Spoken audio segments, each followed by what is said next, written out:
Halo semuanya, selamat datang. Buat seorang investor nih, laporan keuangan itu udah kayak peta harta karun, penuh sama angka, ya. Tapi kalau Anda tahu cara bacanya, disitulah ceritanya terungkap. Hari ini saya akan jadi pemandu Anda buat membaca peta itu. Ini nih pertanyaan utamanya ya kan, di antara ribuan perusahaan di luar sana, gimana sih caranya misahin mana yang bagus, mana yang kurang? Cuma dengan ngeliatin laporan mereka. Nah, itulah yang mau kita pelajari hari ini, cara membaca kisah di balik angka. Dan untuk studi kasus kita kali ini, kita bakal intip PT Jasa Armada Indonesia atau IPCM. Anggap aja laporan keuangan 2025 ini rapor akhir tahun mereka. Dan kita, bareng-bareng, akan jadi gurunya yang ngecek rapor itu lembar demi lembar. Kita akan pecah jadi 4 langkah simpel. Pertama, kita adu aset lawan utang. Kedua, kita cari tahu beneran untung nggak sih perusahaannya. Ketiga, kita ikutin aliran duitnya. Dan terakhir, kita satuin semua puzzle-nya buat lihat gambaran besarnya. Yuk kita mulai! Oke, bagian pertama dan yang paling dasar banget itu neraca keuangan. Anggap aja ini fondasi sebuah rumah. Sebelum kita lihat interiornya yang cantik, kita harus pastiin dulu fondasinya kokoh. Coba bayangin neraca keuangan ini kayak sebuah foto. Jepret, diambil pas banget tanggal 31 Desember 2025. Foto ini nangkap semua yang perusahaan punya, yang kita sebut aset, dan semua utang-utangnya, yang kita sebut liabilitas. Sederhana kan? Nah, ini dia nih wujud aslinya. Saya tahu, kelihatannya ribet banget ya, kayak tembok angka. Tapi tenang, tugas saya di sini nunjukin ke Anda angka mana yang benar-benar penting. Kita fokus ke intinya aja, sisanya kita abaikan dulu. Yuk, kita mulai dari angka ini. Ini total asetnya. Jadi di akhir 2025, IPCM itu punya aset senilai lebih dari 1,7 triliun rupiah. Ini tuh semua yang mereka miliki. Kapal, peralatan, duit di bank, semuanya deh. Terus, utangnya gimana? Nah ini, total liabilitas. Sekitar 354 miliar rupiah. Ini semua kewajiban mereka ke pemasok, ke bank, dan pihak-pihak lainnya. Nah, disinilah kuncinya. Kalau kita ambil semua yang mereka punya, aset tadi, terus kita kurangin sama semua utang mereka, liabilitas, ketemulah angka ini, ekuitas.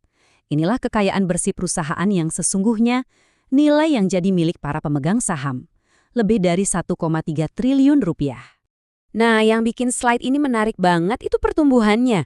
Aset mereka naik dari sekitar 1,65 triliun jadi lebih dari 1,71 triliun cuma dalam setahun. Buat kita sebagai investor, ngeliat basis aset perusahaan tumbuh itu sinyal positif pertama yang kuat banget. Oke, kita udah tahu fondasinya kuat dan terus tumbuh. Tapi pertanyaannya, emang perusahaannya beneran cuan? Nah, buat jawab itu, kita pindah ke bagian kedua. Kita analisis laba ruginya.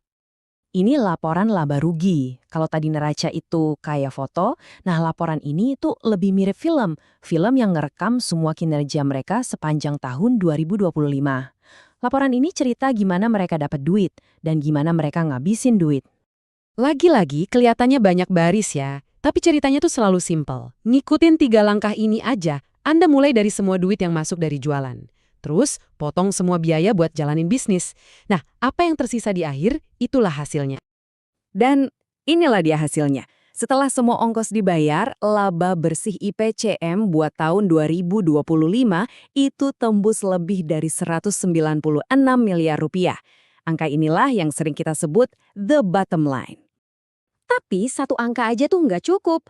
Konteks itu kuncinya. Coba lihat perbandingan ini. Labanya loncat dari 166,8 miliar jadi 196,4 miliar. Itu naiknya 17,7%. Gede banget. Ini pertumbuhan yang sehat banget. Sinyal kuat kalau bisnis mereka lagi lari kencang. Oke, coba bayangin deh. Sebuah perusahaan bisa aja laporin laba gede di atas kertas. Tapi kantongnya kosong. Nggak ada duit tunai. Kok bisa? Karena penjualannya mungkin masih dalam bentuk tagihan. Makanya, langkah kita selanjutnya ini krusial banget. Kita harus ngikutin jejak uang lewat laporan arus kas.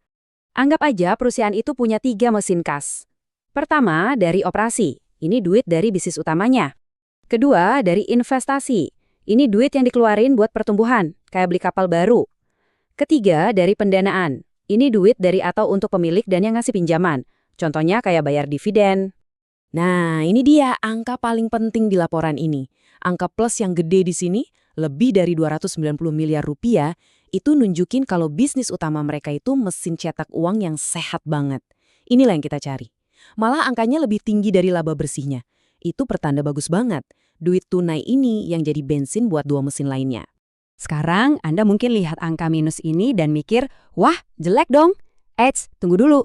Di sini justru enggak. Angka minus dari aktivitas investasi itu biasanya artinya perusahaan lagi keluarin duit buat beli aset, buat tumbuh di masa depan.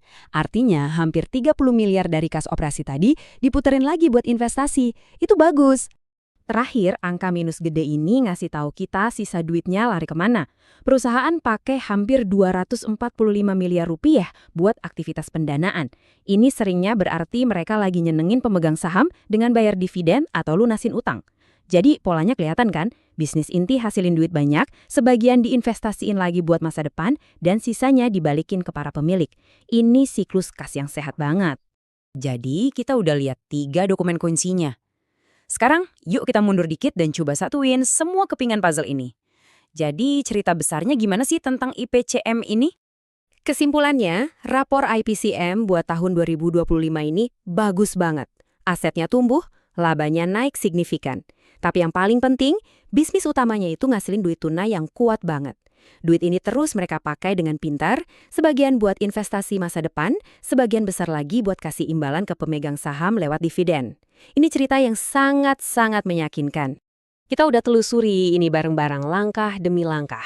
Saya udah tunjukin gimana caranya nemuin cerita di balik angka-angka. Nah sekarang pertanyaannya buat Anda. Setelah lihat semua data ini, cerita apa yang Anda baca? Inilah seninya jadi investor. Bukan cuma baca angkanya, tapi juga ceritanya.